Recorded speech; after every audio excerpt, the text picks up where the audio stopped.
Yeah, man. How are you? How you doing? How you getting on? How's things been the last kind of few strange months that we've been going through? Yeah, I mean, I think I feel okay about things in a strange way. I think what's been kind of the most notable thing is just how quickly, humans seem to adapt and kind of embrace the new normality. Yeah, I've kind of got used to it. I kind of initially was relieved that, I think we were on tour as all the kind of lockdowns were being initiated. So we were kind of like skipping from one country to the next, just, missing the border closing before we got to the next place. And so there was this kind of, I guess when we got back to London, this kind of overwhelming feeling of like, oh, phew, like we did it. And then we spent the next few months just at home, not really doing very much. And then seeing all the festivals cancelled and, everyone losing their jobs and just kind of, you're like, oh, crap. The kind of pandemonium, yeah. Yeah, and to be honest, nothing has really changed since we started in that regard. I don't think anything is clearer, yet everyone's just had enough time to probably kind of come to terms with that, really. And not that that's a positive or a negative, really. I think it's just the way things are at the moment. Yeah, I mean, it's definitely better mental health-wise that everyone's kind of, like you say, come to terms with it a bit more and is, as you say, adapted, yeah. I think, it's the obvious thing, but I think, those who are more privileged are more relaxed about it. And I can only imagine for the vast majority of people that this is an incredibly scary time, especially what we're kind of approaching now when, the possibility of the inevitability of a furlough being taken away and, every single market pretty much seems to be shrinking. So there's less jobs anyway. And, that's worrying. I think approaching Christmas and beyond, I think it's going to get definitely more bleak rather than the opposite, Yeah, it's going to get darker for a while before things kind of start to turn around and pick up again. Yeah, so I mean, that I think what in a roundabout way, what I'm trying to say is that I am grateful. I think I feel quite privileged that one, that I'm creative and that I can just be locked away for months and kind of be okay with that. I just kind of do my own thing, really, and I'm more aware now than ever that that's kind of a skill in its own. I think my wife was going absolutely mental during the first few months. Just like full on stir crazy, needed to go and see people. I'm like, we can't go and see people. Like that's not something we're allowed to do. And having to kind of explain that although it probably would be fine, it's like we've got to kind of try and set a precedent, and I think I didn't struggle with that as much at all. I think I was like, I'm just fine. I'm like here. I'm strumming away on a guitar, writing a little tune or something, and the hours fly by, the days fly by. But I think if you don't have that kind of outlet, then it can be really taxing on the mind, Did it pass quite quick for you then? Did it kind of go by fairly quickly, or? Yeah, to be honest, it has kind of flown by. Since we finished the tour, we left Melbourne in, I think, the beginning of March, I think. And we just played Sydney before, and on the day we played Sydney, they'd cut the venue sizes down to 500 was the maximum you could play, and I think we played to 450 people or something. So they let that show happen, and then we were like, okay, well, things at that point things were changing by the day. So we were kind of assuming, well, we've got away with Sydney, Melbourne's probably going to be cancelled, but at least we've played a couple of shows, and it wasn't a complete waste of everyone's time.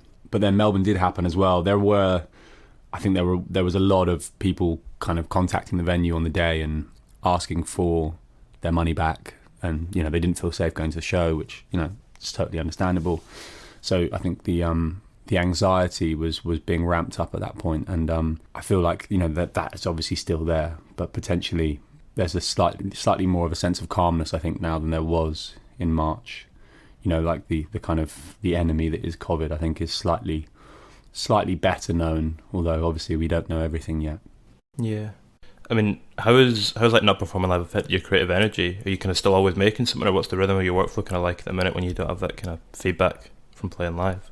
I think maybe the older I get, I think we've done 3 albums now. I've toured, I've done long tours and short tours, and I think I still really enjoy the touring aspect, but at the same time, I'm probably less excited about doing, 22 shows across the UK back to back than I was when I was 18. I think now I'm quite happy to do slightly less shows, but make each one a bit more special, maybe. So I do miss that kind of the creative process of kind of constructing what the tour is going to be and how all those kind of logistical parts come together in order to make it happen. But I don't think it doesn't affect me too much. I don't think. I think there's probably the main loss. I think that the whole band are feeling is just that the festival season was kind of taken away. I think we had a bit of a hard run on the last record we did with Where Wildness Grows. We didn't feel like we got back on the big festivals. We did them on our first record, and we got to play Glastonbury and Latitude and a lot of the big European festivals as well. That list definitely shrunk quite considerably when we did our second record, and we were like, oh shit, did we do something wrong? Like, is this a failure? And then this time around, we were back on all those lists again, and we were back, playing all those festivals. So it is a bit of a kick in the teeth, really, when you think, oh, you've worked really hard to try and, kind of pull yourself back to where you want to be almost, and where you kind of have a feeling that that's sort of where you belong, But that's gone again, and now we have to do it, all over again now. It's, we're going to have to make another record and justify our position on those billings again. So that's quite tough, I think. But at the same time, I've kind of, like I said, I think I've just come to terms with it now. I'm like, well, look, that's the job. That's what you got to do now. Get going, Are there any positives that come from that pressure? I think there has to be, because what's the alternative? You kind of curl up in a ball and want to die. So yeah, I think you've got to just keep on kind of fighting away and trying to be creative. And it's not always a straight path. I think I'm a very much kind of a believer that inspiration will find you when you're working. I think you just got to keep a positive attitude towards the work. I do kind of, I guess, treat it kind of a bit like a job, in the sense that I will wake up early and I will start, at 9, I'll open up the computer and I'll start working on things, and I'll take lunch and I'll go back and work on it a bit more, and then I'll call it a day. So I do try and I try my best to keep kind of regular hours with writing. I do feel more creative in the morning, probably. If you're just kind of sitting around like bumming about waiting to have like this idea for a song, yeah, I don't really buy into that. But I've heard from other people that's how they do it. So, it takes all types, I guess. It's interesting you feel more creative in the morning. When did you kind of notice that, and why do you feel it kind of is? What was the kind of signs that... We started rehearsing. I think this was kind of the big change from like becoming, well, I use the term loosely, like becoming like a professional band. Was, before we'd always, you'd rehearse after school or after work. You'd go to the practice room, you'd have a few beers and you'd work on the songs you were doing and play them. And, it was always kind of a bit of a jolly in a way. And I think that was the main difference when we signed a record deal.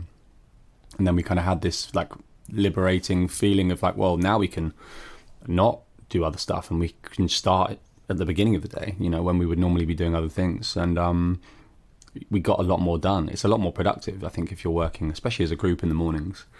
The distractions are far more minimal, I think. So yeah, we just kind of got into the habit of doing that. So we are like very much a kind of morning, we'll start not crazy early, but we'll get in at 10 normally and do sort of 3 hours quite intense in the morning, and that's it. I think that's kind of the best way to do it. I heard recently actually that's kind of how Lennon and McCartney actually did a lot of their stuff as well. They'd do it before tea and then they'd stop at lunchtime. That'd be it. They'd be done, which I think makes sense. I just think that everyone kind of, as the day goes on, more and more thoughts enter the mind, and the closest I get to clarity is, as soon as I've woken up almost, Yeah, I guess it's kind of the head's clear, like you say. There's nothing else kind of in the way. But then you can build up a nice momentum if you start working early in the day as well. Like we start and you can have a lot of success in the morning, you can kind of continue that.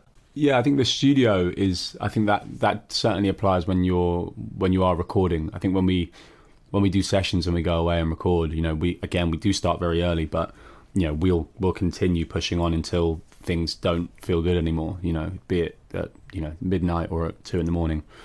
You can just keep going, because if you feel like you're making progress, then why stop? But I think at home that's a little bit tougher. I think you've got to kind of be fair to yourself, and I genuinely believe that I think you can't really be truly creative for more than a fefew hours a day, not at your top level. Are there things you can do when you're not at the top level that are kind of still productive, or? Yeah, definitely. I mean, look, the thing is, I think what we're doing now is there's so much work to be done. We became self-managed.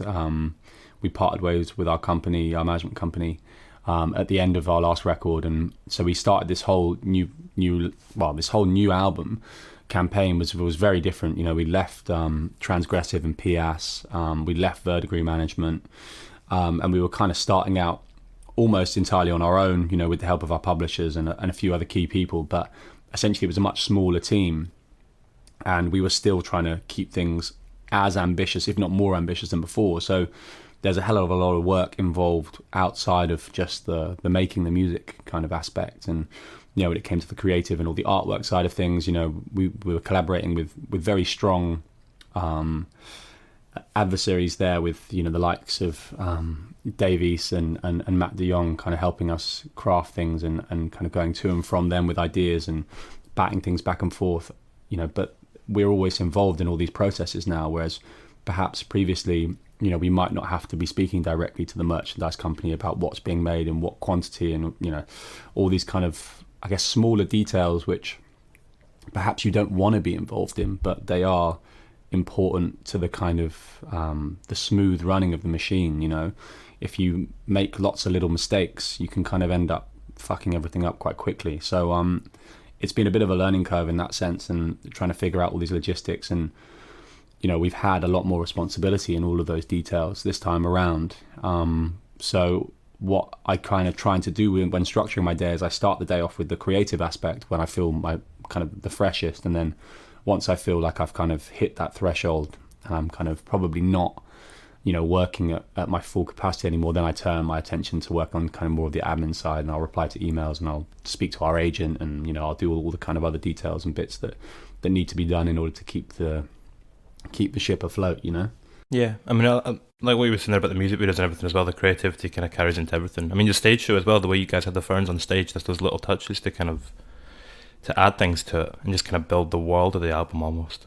Yeah, I think that's kind of something we've been trying to do more of now. It's strange that, I think without having probably quite the same level of personnel almost surrounding the band, it's been easier to make those decisions because we've just kind of gone and approached people we like and just said for example, with Dave, who's been a friend of mine for ages, but he's worked with Foles for years and other bigger acts doing their videos for them, and just kind of having that direct line of conversation and being like, we want to do something, let's just do it, and not really having any interference. It's just a very pure simple relationship. And similarly with Matt, Matt's kind of, I think any big album campaign you've seen over the last 10 years in the kind of cooler ones, I think, be it Interpol, the XX, even, bigger things like Ed Sheeran, Matt's been the creative force behind that, all those visuals. So to have that kind of caliber involved, but also at the same time not really even have a traditional label structure or a management agreement with anyone, those are quite bold statements, I think. So despite stripping things down, I think we've kind of ended up in many ways kind of bolstering our kind of assets, Yeah, I mean, it feels like a more intimate record, but it's also kind of stronger. I guess the core is there, but you're kind of just refining it and building outward from it. Yeah, I think we just know more. I think that there is just more of a clearer vision about what we want to do. I think all the kind of, and these are perhaps the more boring bits. Maybe people don't really care so much about this stuff because I think at the end of the day, most people just want to listen to music and they either like it or they don't, right? But, there is a lot more to it than that, especially as a band these days. And our ambition really in kind of mixing things up and, leaving Transgressive was not an easy decision for us to make because, we have become, very, very good friends with all the people there. We've worked with them for years, and we had to move in a way because we needed to build something that was more sustainable. Under the parameters we were working with a management company with a traditional label deal, it wasn't sustainable. There's 4 members of a band, and there isn't a great deal of money in guitar music really, unless you're at a really, really high level. So we had to make some hard decisions in order to kind of say, well, look, do we want to carry on making albums? Do we want to be able to go on tour? Do we want to be, getting to our 5th, 6th, 7th album, or do we kind of end up having to cut a lot of corners and do this again as a real sort of part-time hobby? So I guess again one of the big shames about the pandemic hitting is that we'll never truly know how successful that all those changes were, because we ended up losing an entire festival worth of season. A whole season worth of festivals. So it's not going to be a true representation about what our achievements were or weren't off the back of this. But I still think we should be fairly proud about what we've achieved with the kind of resources we've had at our disposal. Definitely. I think what you're saying there is like forcing yourself to ask those questions then like results in you coming stronger and having a kind of clearer vision on the other side. Just taking that time to kind of think and properly, spend a lot of time discussing these things and working it out makes the band stronger as a whole. Yeah, definitely. And I think, it's a hard realization, because it's not you saying that other people don't care, because that's not true. I think, no one really gets involved with music if they don't care about it. They don't want to be there. There are far more lucrative businesses you could be involved in than music. So you have to have a passion and desire to want to do it. But at the same time, nobody cares as much as you care about your own music. And if you're willing to take on that responsibility, then and do the work, essentially, you can be better off. I think that's my rationale. And I think I've had a discussion with a lot of other bands over the last 6 months who have found themselves in similar positions, and they've been inquisitive as to how we're kind of going about what we're doing next. And I've kind of tried to be as honest and as open as possible and just say, like, look, I don't think we have the answer, but we are trying to find a way of making this work. And I do feel hopeful, the kind of the structure we have at the moment. I have a good feeling about it. I do think that it works better for us, at least for the time being, And if we can get beyond COVID-19 and we can start playing shows again, then probably we'll have a better idea about quite how successful it is or isn't, Yeah, I mean, as well, there are things you'll learn from releasing this first album, like through that structure, that you'll then carry on when you do another one in that kind of in the same way and using the same structure. Yeah, definitely, and we've had the benefit of learning from a load of really good people on this again, and that's, excuse me, that is part of the bonus I think about going more kind of on your own, is that you're not saying you're going to do everything yourself. You're just saying you're going to make all the decisions. So, we were lucky we worked with Jack Steadman on this. And again, like I said, Dave and Matt and a load of other people. And you're kind of learning from new people at this point. So you're not sort of stood there saying, oh, I know the answer to everything. I can do all this on my own. It's about kind of just thinking like, okay, what do you want to achieve? Who do you know that might be able to help you with that? And then can you come to some sort of an agreement with them where they will help you achieve what you want to do? And I think Nathan's another example who mixed the record. Nathan's done amazing things, and we were quite lucky to kind of find our way to Nathan, because he was mixing one of our friends' records, MT Hadley. Martin's probably one of the most kind of anally retentive human beings on the planet. So him going through that process of finding someone to mix his record, I kind of just went more like, after doing that, I was like, who did you pick? And, he was working with Nathan. And I was like, well, kind of even without listening, I kind of know that Nathan must be the guy to do it, because Martin wouldn't have let him do it otherwise. So, it's a lot of this process is a communication and a trust from people that you respect. And, that's how you end up coming to these kind of well-formed conclusions, I think, and I think that's my main takeaway. It's like, I think to a lot of people on the outside, and I think probably to the likes of Transgressive as well, when I said we're going to leave, and when I told Vertigo Management we're not going to work with you anymore, they're probably thinking, oh, that's pretty fucking arrogant, like, you reckon you can do this all on your own? And it's like, no, that's not what I'm saying at all. I'm not going to do it on my own. I'm going to work with people that I trust, and I'm going to try my best to find those people and have really kind of honest conversations, be like, look, this is what we've got. Can you work with us within these terms? And it may not be, again, we may be asking them to reduce their rate or do things quicker than they would normally do them, but we're still looking for that level of expertise, and we're still trying to create something that's kind of, really hard hitting and kind of, high end, but do it on terms that are kind of more human and more kind of friendly, I think, Do you think you find it easier now as well to trust people that you're kind of 3 albums in and you have that experience and you built those connections, or is it harder in some ways as well to trust people? Yeah, I do think I owe a lot to, the time I've been in the industry now. I've met a lot of people and I've formed a lot of friendships, and I think that's that is part of the reason why we're able to do what we're doing now. I'm aware that a lot of things that we've managed to achieve, if you were starting out from the beginning and no one knew you from Adam, you wouldn't be able to do it. And I am aware of that. So I do think that, at times perhaps some of the things I'm saying might come across as a little bit rich. If you're a new band starting out, then, of course you couldn't, call up Matt de Jong and try get him to do your artwork for you for next to nothing. It's not going to happen. But at the same time, you could still do something similar with other people that you found on Instagram.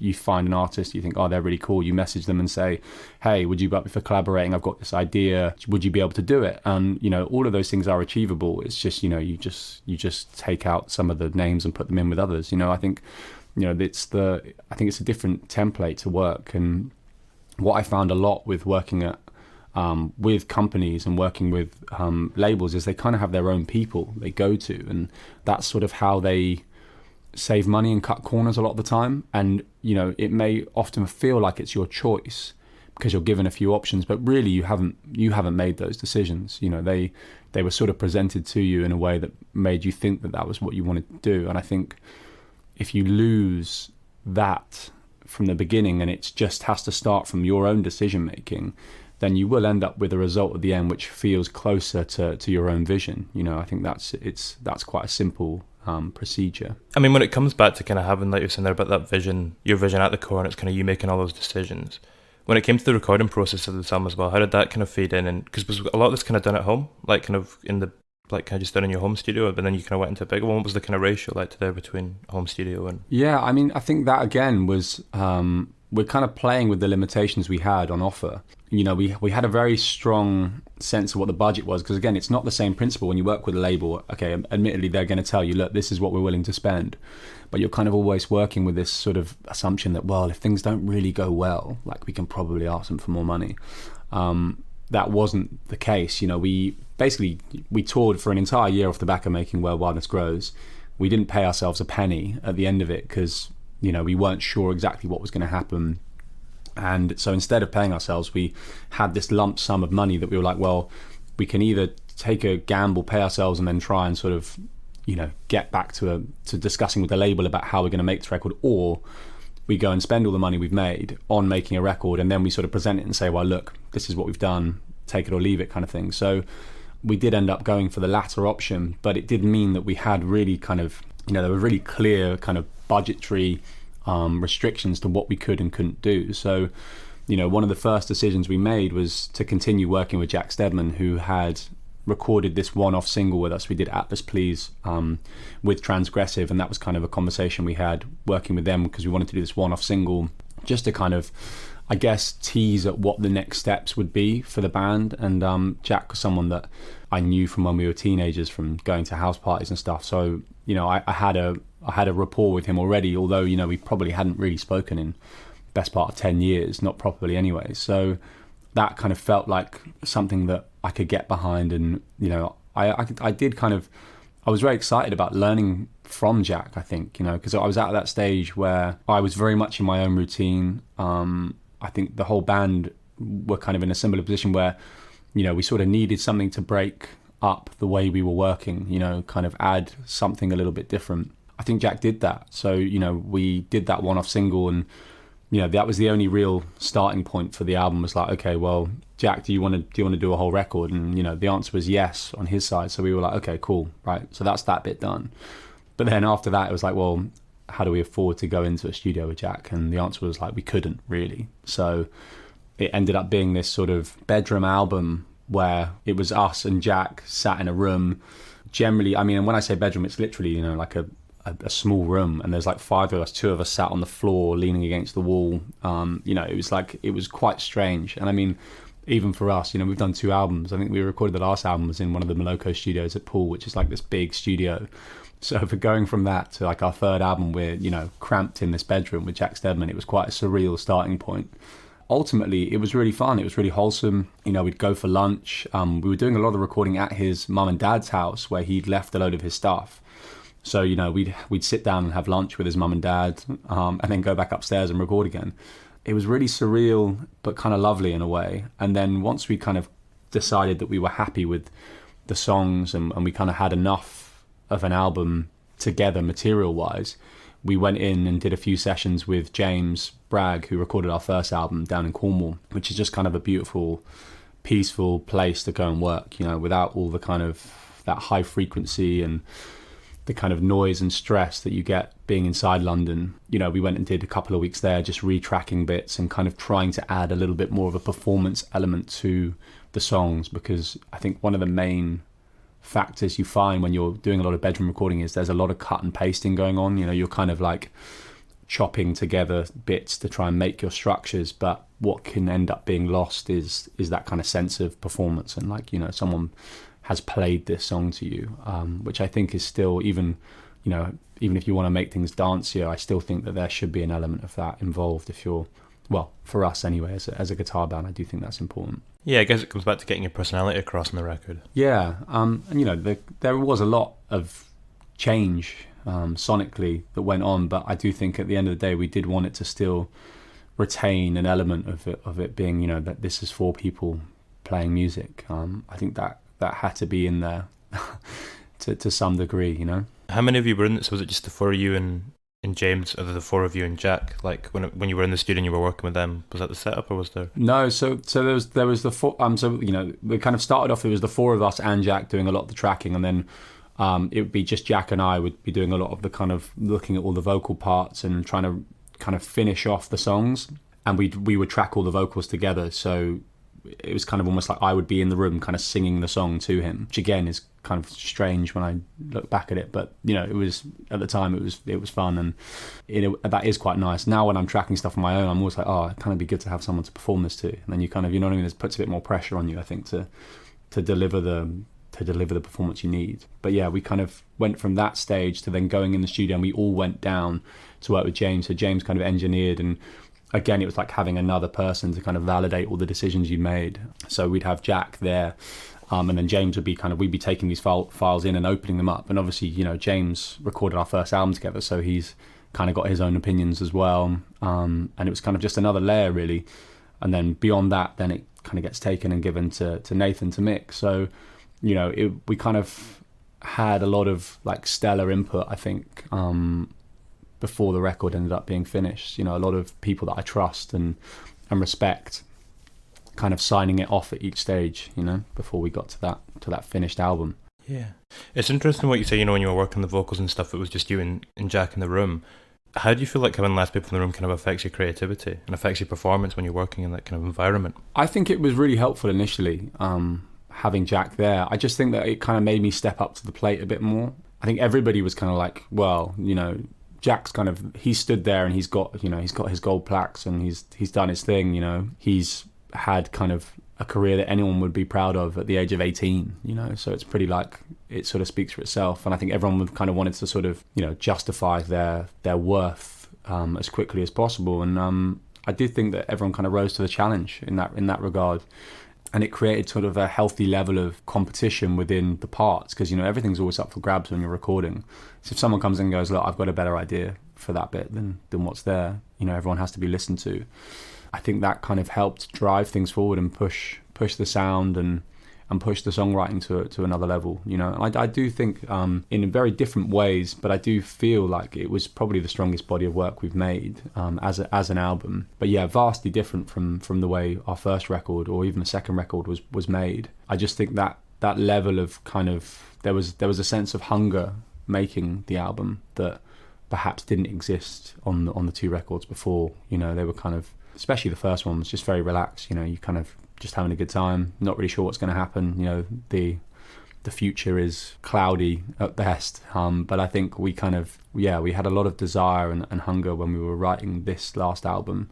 You know, we wanted it to be as good and as special as it could be, I think, you know. How does that affect you emotionally going forward then? When, you know, you've had that hunger and it's resulted in this wonderful album that you feel is your best body of work to date, how does that affect you when you're moving on and looking to the future? What's your kind of headspace like? I'm just trying to change again, I think, what it is we're trying to achieve, because I think otherwise you do run the risk of disappointment. You know, I don't think we could do the same thing again, you know. And I've had this, you know, speaking to a lot of people recently, they're saying, oh, well, would you work with Jack again? Or would you, you know, who would you want to work with this time if you could work with someone? And I think the conclusion I've come to is that I don't really want to work with anyone at this point. We've taken that relationship and that journey to this point, and I'm quite happy to kind of park it now. I feel like we learned a lot as a group as well, and I think John was becoming more and more active in his production role. I think it's kind of something he's always wanted to be more involved with, so I'm happy for him to do that, to be more involved this time around. And I think where we're moving towards now is probably another self-produced album, more in the vein of our first record, but with all this kind of wealth of knowledge and experience that we've got now from making 3 albums, So I still look back and I still think our first album was the most fun process. And I know probably everyone will say the same thing. There was like the kind of the naivety and just the sense of playfulness that you have when you make your first album. There's no pressure. At that point, I don't even think we really had any sort of true aspirations or dreams for where it would end up. It was just 4 people having fun, making, the best recordings of the songs that they have at their disposal. And, I want our next record to feel as much like that as possible, I think. Yeah, I mean, there is a sense of innocence in that debut record, and a sense of kind of wonder almost, Yeah, I think, you probably can't cheat that. I don't think, you can be 4 albums in and be naive. I don't know what you've been doing all that time, if that is the case. But I do think that taking the control back has to be kind of at the forefront of the next record we make. And we've already kind of started down that process, and I feel like it will be a slow process. It won't be like when we made Sanctuary, it was a whirlwind. It was like full on. It was every day. There were really strict timelines to when we had to finish stuff by again, and this is kind of part of the kind of deal you get when you work with kind of high caliber people around you. They have their own deadlines and they have their own projects going on, and you kind of have to fit into that or it won't work. So, we don't have those limitations this time around, which I think will inevitably mean there's a bit more meandering, a bit more kind of looseness to when and how things get finished. But I do think that it will be worth it, in a sense of trying to kind of go back to feeling like we've kind of found our own thing again, something that feels just very uniquely us. How do you maintain like a sense of perspective then throughout the process when you want other producers to kind of bounce things off of? Yeah, I think that's where I envisage things becoming slow, because I think Jack, funny enough, said the same thing when they did the album before their last one, the one with Luna on it. That he produced that himself, and he said it was a nightmare just because finishing stuff was really difficult. It's my favourite album of theirs. Yeah, mine too, actually. It has a really kind of glistening production. Yeah, it's a beautiful soundscape. You can kind of tell it's been laboured over, and a lot of time has been taken to craft it. Yeah, and that's kind of... So I think we're kind of at the same conclusion, where I think that, yeah, he may have said that was a nightmare, but I think perhaps that was worth it. So that's kind of... that's where my head's at with that, really. I think, well, we'll have to come to that conclusion ourselves now. We'll have to work on it. And yeah, it won't be as straightforward, because there won't be somebody kind of helping to navigate. You'll have to kind of take many wrong turns before you find, the final destination. But often that can be the way that, the kind of the real beauty and the essence of the album is established. Yeah, I think it comes back to the hunger you spoke about with this record as well, where, looking forward, you're willing to put yourself in a position where it's going to be more difficult, it's going to be harder, but you're willing to do that because it'll pay off, and there's still that hunger there to craft something different and special. Yeah, I mean, I think for anyone who knows me, probably one of the first things I'll say is that, I am competitive, and I'm very driven, and I don't see this as being our final stop. I don't think, it's not that I think we deserve better. I just don't think that we've done our best. I think they're two very different things. It's like, I don't feel resentful about where I am, but do I think I've given the kind of best showing of myself or as the band? I think probably not. So, there's always this desire to kind of want to learn more and want to kind of better what we've done previously. That is the hunger, I think, essentially. That's what it boils down to. I mean, when it comes to come back to the last record as well, when it comes to the soundscape and kind of having a real understanding, an understanding of that and how that feeds into the songs, how did translating a Kendrick song when you were doing that cover into that soundscape affect your understanding of how it worked and what it was that you created? I actually found it really useful. Again, it was refreshing to look at someone else's song and see and kind of dissect it. I mean, it's 2 chords, but it's masterful in its arrangement. I think a lot of the time when I was writing songs for Sanctuary, you know, I was getting really kind of caught up using like 6ths and like 9s and like trying to get really clever with the chords, and then was like, oh shit, like this is a really good song, that's just 2 chords, like, you know. So every time I think that I'm kind of improving and bettering my musical knowledge, I kind of get a reminder that it's like, that's not what it's about. Like, that doesn't matter. You know, the essence of the song itself and kind of, you know, what it's doing doesn't have to be clever, not in musical terms anyway. So it was a nice experience, I guess, just trying to make something fit into what we do. And I think, you know, we're actually quite fond of doing covers now. We initially never did them at all. I think you know, I've kind of come this far in my career without ever really playing anyone else's songs. I think the first time we did it was for my sister's wedding about 3 years ago, when we had to learn a bunch of songs, and I was like, I've never done this before, like ever. I've never played anyone else's songs. And it was a really kind of strange but fun experience, actually. And I don't know why it took that long, but I think at school I'd always rather write my own bad songs than play other people's good ones. And that's just the journey I've taken. And I don't think it's probably the right way to do it, but it is the way I did it. So it has been an interesting kind of experience. And I think doing something which is so out of your own genre can only be more helpful in a sense, you know, because it's, you know, there are elements to that which I think are really important that you would have in your own songs, you know, given the sort of rhythms of the vocals and stuff. You know, perhaps if you were writing your own song, you would use those kind of triplets and other kind of parts that they're doing, but you wouldn't have it on the vocals. So it's just, you know, it's all good experience, and it's all part of the learning process, I think.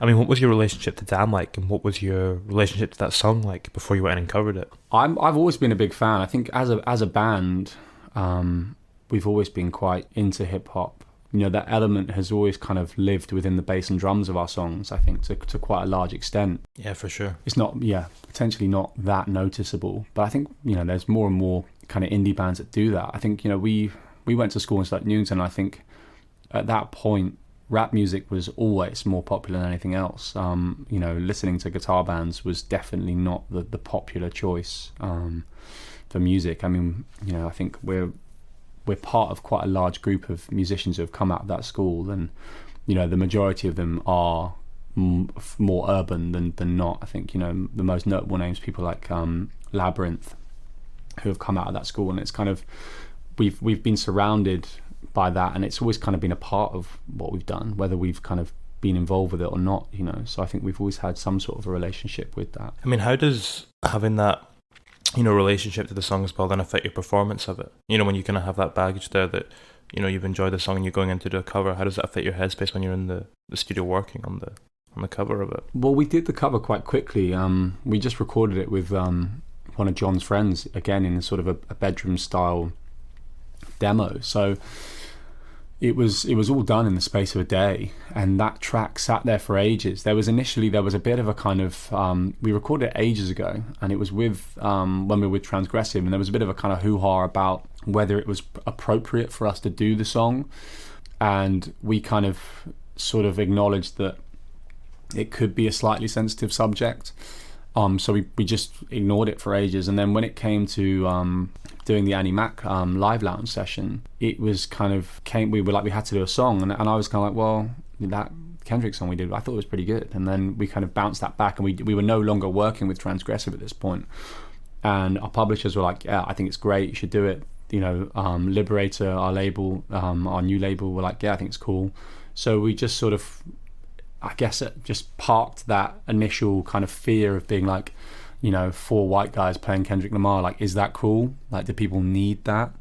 And we just kind of went with it, and I think the response was great, to be honest. So, you know, as much as I acknowledge that there perhaps could have been some sort of negative backlash towards that, I don't really see why there should have been. You know what I mean? And there wasn't. You know, we've just covered a song that we like. I think, do we need to read into it any more than that? You know. When did you do the Annie Mac live lounge? When was that? I want to say February or January this year.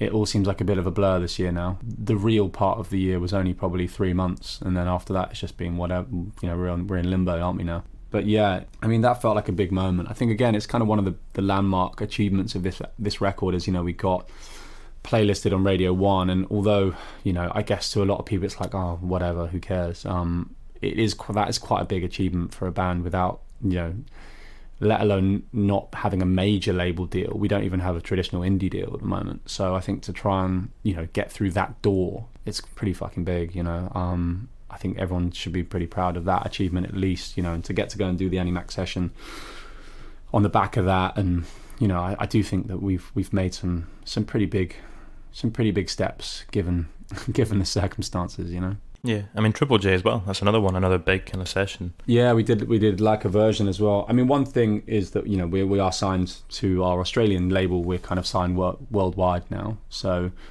that is obviously a big achievement. I'm not belittling that at all, but I think it was more achievable than potentially doing the Animax stuff, just because, despite the fact we all like to believe it's all very democratic and all the rest of it, it's definitely easier for some than it's for others. That's there, that exists in a big way. What was I was going to ask? What was the atmosphere in the live lounge like compared to the atmosphere in Triple J? Was it quite similar, or was there differences there? It was way more nerve-wracking at Triple J, to be honest. That's like such a big deal in Australia. The Leica version was terrifying. We were so jet lagged. I think we were probably on our 5th flight in about 3 days. We turned up, there's like this full crew, like there's probably like 15 people there, like setting up cameras. The guy who's like doing the mixing is like this legend who mixes loads of like Australian bands, like their actual albums, but he's like always been the Leica version sound engineer. So it's like pretty full on, like the label are there, the presenters are knocking around, and we started playing Heavenly Maybe, and I was just so tired. I just couldn't even fucking remember the words. And I was like, shit, I'm going to have to pause a sec. I'm going to have to just go and listen to the song. And everyone was like, what the fuck is happening here? And I could see everyone in the control room, like, looking at each other like, what is going to happen? Like, so we had to pause. I had to go back in, check it. And I was like, okay, cool, I know what we're doing now. I went back in, and we played it, and I was like, shit, that was really scary. But Live Lounge, funny enough, was a lot more relaxing. It's just you and a couple of engineers. They put Annie Mac through your headphones, so you're not in the room with them. And I don't know, for some reason, I think it's just having all the cameras in front of your face and like the big lights, and you're like, shit. I think that combined with severe jet lag was probably the closest thing I can imagine to my worst nightmare, really. But yeah, survived it anyway. I think we sort of got through it. Probably wasn't our best performance, really, but I feel like with those things, you just need to do them. And then if you have to do it again, it's going to be a lot easier. So for both of them, it was quite nice to just tick those boxes almost, and go, well, if we have to do another TV thing, or we have to do another, live over Radio 1 performance, it will be less nervy this time than it was last. And that's I think that's as much as you can hope for, that and just not completely fucking it up at the time. It's fascinating what you're saying there about having the maybe and just that kind of intensity of that session coming off all those planes and stuff and just being knackered. Can the emotional context, or can the emotional experiences rather that you have with a song change the context it kind of has for you personally? Like if you have a negative or a positive experience with the song, does that kind of change your emotional connection to it in any way? I think it becomes quite abstract in those circumstances. You're just trying to I think you almost forget about it as a song, and it just becomes this sort of obstacle course you're trying to navigate through, because you're so worn out. It's almost like you're at the point where you're almost like wanting to cry. You're just like, you're physically, emotionally exhausted. It does have a real toll on your kind of mental state, being sort of thrown around. We were playing shows, we're turning up jet lagged, playing a show after setting everything up, packing down, like selling merch at the end of the show, chatting to all the fans who've turned up, literally go, jump in an Uber after packing down everything, jump into bed, sleep for 3 hours, get up, get on another flight, do the same thing again. And, you only have to do that a couple of times before you're like, wow, I am fucked. Like, I don't even know where I am anymore. And I think we'd done that 3 times and then got taken into the Triple J studio after that. So it was like, it's just like being battered over the head a few times and then being like, here, now do this seamless performance and don't look rubbish. So yeah, that was pretty intense. But I think, you know, it's one of those things, once we'd done it, there was this like overwhelming emotional feeling of being like, wow, we did that, and it wasn't the worst thing ever. You know, it's kind of, you know, it was incredibly satisfying. I think I drank about 4 pints and then fell asleep after that. That was it. Like, passed out in the pub.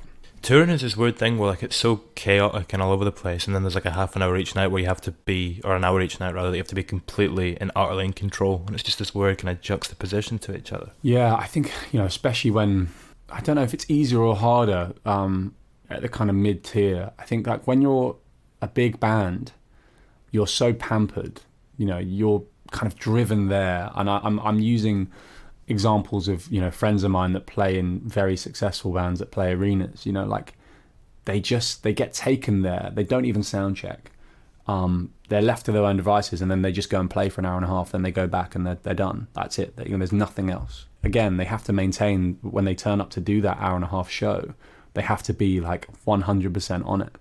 And, you know, when we do shows, you know, we're in the van, we're discussing, we're sorting things out, we turn up at the venue, we unload, we load in, we set up, you know, you're doing all the sound check, you get ready, you play. After you've played, you probably go over, you do the merchandise again, you come off doing that, then you go pack down the stage, you pack up the van, then you're off again. There's a lot more work involved, but at the same time, you're always kind of busy, so that by the time it comes to playing, it's almost like, okay, cool, we play now. You know what I mean? There's no build into it. You know, there's no like, okay, we've got to think about this. It's just, it happens before you know it every night.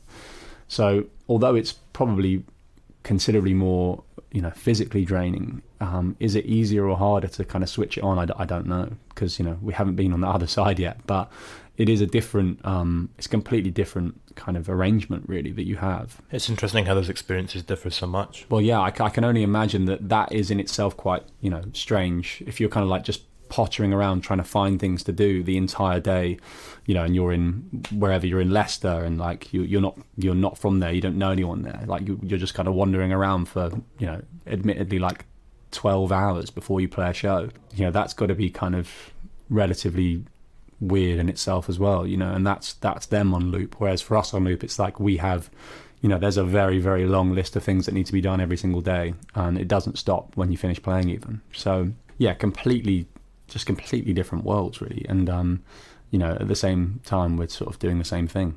Yeah, I wanted to ask before we kind of wrap up as well, I wanted to ask about Icarus, which is probably my favourite song on the record, that kind of, it starts off by revealing this kind of, you know, intimate darkness, and then kind of slides into a slightly more heartfelt affection. You draw that contrast in it as well between your own kind of story and the myth.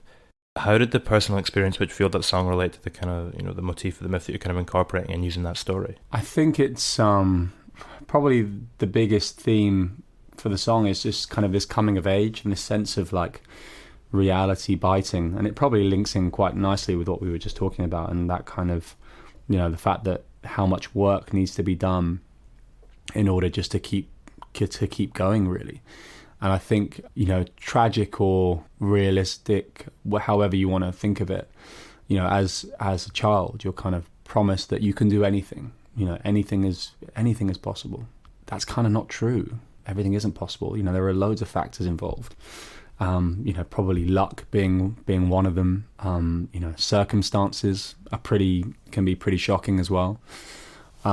So it's that kind of like crushing realism, but at the same time, you know, does it really matter anyway? You know, did you really want to become a professional footballer or a fireman? Do you know what I mean? Was that actually what you wanted to do anyway? And does it matter, you know, where you are and what you're doing now?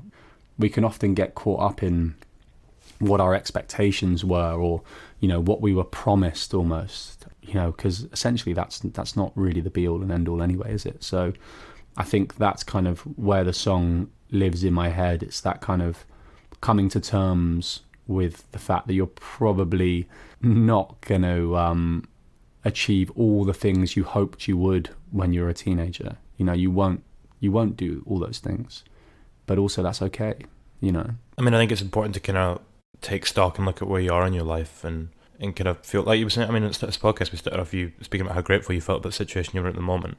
It's just, yeah, it's about being grateful for what you've got, I think, to a certain... Yeah, totally. I think everyone's, you know, it's kind of the ego is always going to be your enemy. And I think, you know, the older I get now, the kind of calmer I feel about those things. And, you know, it doesn't mean that you lose your ambition and you lose your drive, but I think it's just more the ability to just kind of take stock and just kind of sit back and go, well, yeah, okay, this is okay though, you know, it's pretty good. And like I said right at the beginning, I do feel very grateful for the position I'm in. I think if you genuinely found me at 17 and you said, oh look, this is where you'd be, and I was shown it, I would probably I'd grab it with both hands.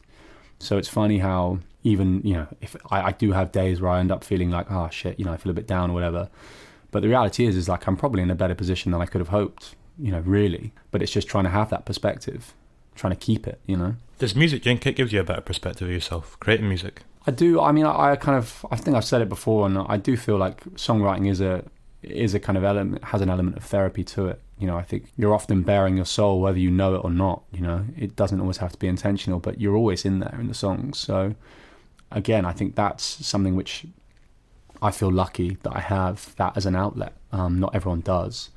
Or not everyone knows that they can do that, I guess. So for me, it's kind of, I've always found like, it's between the two things. Funny enough, it's like between music and sport. Generally, that's where I found my kind of my clarity, my you know, my therapy, as it were. Because I think, you know, either if I'm chasing a ball around, I forget about everything, and you know, it's almost like that physical sweating out the anxiety, the stress, or be it, you know, sat down on a computer trying to work things out in my head. Those two situations do seem to bring me back to a level mind. When you're playing a game of football and you're completely lost in it and, you know, in the moment, and then when you're making music and you're in the moment, are those similar feelings or are they quite different? I think they're quite different, you know, and I think they're both quite liberating in a sense, and they both kind of have, I guess they do have kind of similar ambitions, don't they? You know, there's like, you're trying to win when you're playing football, but you're also trying to be creative. You're trying to have a good time, or at least I am when I play anyway. But I think with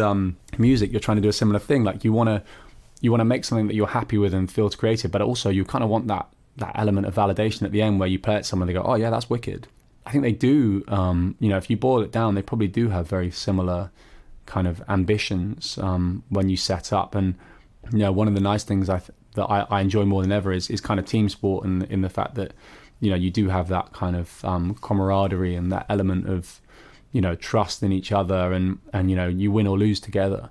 And I think, you know, being in a band has that as well. You know, there's like, you know, you're in it together really. You've made these sacrifices together. You've made this commitment to try and make something wonderful, and try and, you know, continue that journey for as long as you can, really, you know. Yeah, I mean, even out with that as well, like the kind of strength of connection that then forges between you as individuals that carries out with the band is, you know, a really nice thing that comes from it too. Yeah, definitely. I mean, I don't know where things end, but I certainly feel stronger working as a group than I do on my own. I think there's always, like, no matter how kind of insular and autonomous we become, or I become as a writer, I always look forward to that stage of kind of everybody getting stuck in and kind of contributing and adding their bits. You know, I think that's like a really exciting part of the process, and always has been. Just to round up, what you're saying there about, you know, songwriting becoming a slightly more insular thing, what do you feel songwriting has taught you most about yourself as a person?